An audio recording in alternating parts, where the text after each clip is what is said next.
அவர் பாடுகிற வேலை சொல்லுகிறாரு, தீங்கு நாளில் கர்த்தர் அவனை விடுவிப்பார் என்று. ஆமென், ஹல்லேலூயா, ஆமென். நமக்கு தீங்கு வருகிற பொழுது, நமக்கு பிரச்சனை வருகிற பொழுது, தீமை வருகிற பொழுது நம்மை விடுவிக்க ஒருவர் இருக்கிறார், நம்முடைய தெய்வம். ஹல்லேலூயா, ஆமென். எத்தனை பேர் விசுவாசிக்கிறீங்க? ஆமென்.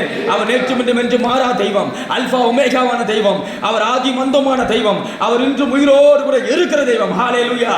ஓ, நமக்கு தீமை வருகிற பொழுது, நமக்கு பிரச்சனை வருகிற பொழுது நமக்கு விடுவிக்க ஒரு நபர் இருக்காரு, அது நம்முடைய தெய்வம். ஹல்லேலூயா, ஆமென். எந்த நபரும் கிடையாது. நீங்க எந்த மனுஷனை பார்த்தாலும், தாய் மறந்தாலும் மறக்காத தெய்வம், தந்தை வெறுத்தாலும் வெறுக்காத தெய்வம், யார் நம்மை கைவிட்டாலும், யார் நம்மை வெறுத்து ஒதுக்கி தள்ளினாலும், வெறுத்து ஒதுக்கி தள்ளாத ஒரு தெய்வம், ஒரு நபர் நமக்கு உண்டு. அவர் நம்ம ஆராதிக்கிற தெய்வம். ஹல்லேலூயா. எத்தனை பேர் விசுவாசிக்கிறீங்க? எல்லோரும் கரங்களை தட்டி தெய்வத்தை நாம் மகிமைப்படுத்துவோம். ஆமென். ஓ, நம்ம விடுவிக்க ஒரு தெய்வம் இருக்கார், அது நம்முடைய இயேசு.